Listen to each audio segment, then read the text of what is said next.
इस दुनिया में भक्त का सबसे बड़ा लक्षण ये है कि कोई तुम्हें अपशब्द भी कहे, गाली भी दे, और फिर भी तुम पर उसका असर नहीं हो रहा है, तो समझ लेना अब आपके जीवन में संतत्व आ गया है, आप एक बहुत बड़े संत हैं।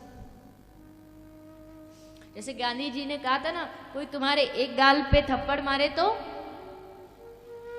क्या दूसरा भी आगे कर दो। ऐसा करते हो? तू मार के तो दिखा, हम बताएंगे तुझे। तू एक मारेगा, हम डंडा लेके तेरी खोपड़ी फोड़ देंगे।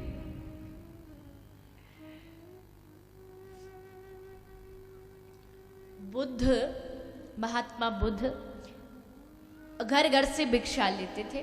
तो एक आदमी था, वो महात्मा बुद्ध को कुछ नहीं देता था, बस गाली गाली देता था, खूब गाली सुनाता था। और महात्मा बुद्ध जाते थे और रोज उसके घर जरूर जाते थे, हाथ झोली फैला के, कुछ डाले पर कुछ नहीं, वो गाली देता और महात्मा बुद्ध हंस के चले जाते।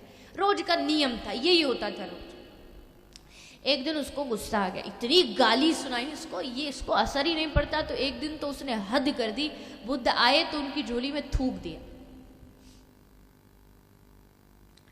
महात्मा बुद्ध हंसे, मुस्कुराए और चलने लगे। उसने कहा, अरे भैया, ये जरूर कोई महान आत्मा। चरणों में गिरा, पूछा, आप मुझे ये बताओ, तुमको असर क्यों नहीं पड़ता? मैं रोज गाली देता हूं, तुम कुछ, क्या बात है? महात्मा बुद्ध ने कहा, अच्छा भैया एक बात बता, तेरे हाथ में कोई चीज है और वो तुम मुझे देना चाहता हो, पर मैं उसे लेना नहीं चाहता, तो वो चीज कहाँ रहेगी? बोला, मेरे ही पास रहेगी। तो महात्मा बुद्ध ने कहा, तू मुझे रोज गाली देता है, मैं लेना ही नहीं चाहता, तो गाली किसको गई?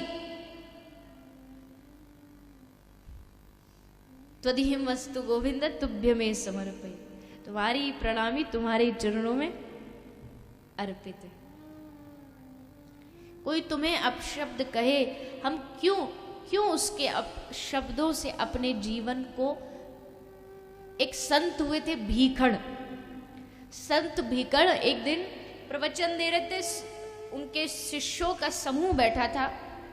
तभी अचानक से एक आदमी दौड़ा आया और संत भीखण के सर पे जोर जोर से मारने लगा।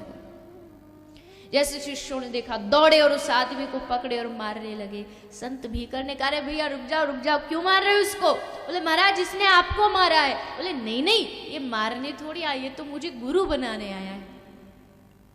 गुरु बनाने आ रहा है, ये आपको मार रहा है, आप कह रहे गुरु बनाने आए। संत भीखण कहते हैं, भैया जब तुम बाजार में 50 रुपया का एक मट्टी का घड़ा भी लेने जाते हो ना, तो उसको बार बार ठोक ठोक के देखते हो, कहीं कच्चा तो नहीं है। ये तो गुरु बनाने आया है, इसलिए बार बार ठोक ठोक के देख रहा है, मेरे गुरु बनने लायक है कि नहीं है। गुरु बनाने आया, ये है संतों की परिभाषा। हमारा क्या है? हमारे जीवन का जो स्विच है वो हमने दूसरों के हाथ में सौंपा है। वो चाहे तो कभी भी हमें क्रोधित कर सकते हैं, और वो जब